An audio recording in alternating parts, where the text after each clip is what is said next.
بنتی، آمنہ کے لال کے کردار سے بات بنتی ہے۔ آپ دیکھو وہاں کہتے ہیں یہ بوڑھی دنیا دلہن کی طرح آراستہ ہے۔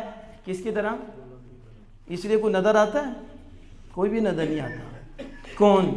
سارے کچھ نظر آتے ہیں، صرف خدا اور خدا کے مصطفیٰ نظر نہیں آتے۔ کہاں؟ شادی پہ۔ کدھر نظر آتے ہیں؟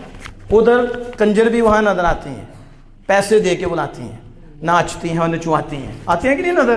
خود بھی ناچتی ہیں بیچ میں، حاجی صاحب بھی اتھے بیٹھے ہوندے نے تے نمازی صاحب بھی اتھے بیٹھے ہوندے نے تے لا حول ولا قوت الا باللہ کی تسبیح پڑھ لیں، ساتھ وہ کنجر خانہ بھی لگا ہوتا ہے۔ صرف خدا نہیں یاد آتا، صرف رنگ رلیاں۔ ادھر لڑکی کو بٹھا کر مووی بنائی جاتی ہے، دوپٹے اترے ہیں، بٹیوں کو اتری ہیں، ننگیاں بچیاں ہیں، ادھر وہ اندر جو سلسلہ ہے، پردہ بھی کوئی نہیں، پردے بھی کوئی نہیں۔ تو پردہ نہ بھی ہو تو ادھر تو کچھ بھی نہیں ہے، ادھر بھی سارا اٹھا ہوا ہے۔ مرد اپنی بیوی کو ساتھ لے کے آ رہا ہے، بیٹی کو ساتھ لے کے آ رہا ہے۔ انہوں نے قیامت کے دن جواب نہیں دینا، قبر میں کچھ بھی نہیں ان سے پوچھا جانا، نہ حشر کے دن پوچھا جانا ہے، نہ کوئی سزائیں ہیں، کچھ بھی نہیں ہے۔ بس ادھر موج اڑائی اور چلے گئے۔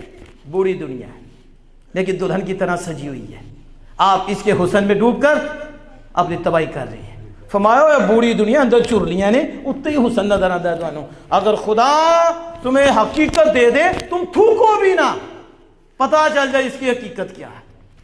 اور فرمایا کہ مچھر کے پر کے برابر بھی، مچھر کے پر کے برابر بھی اگر اس کی حیثیت ہوتی تو اللہ کافروں کو نہ دیتا۔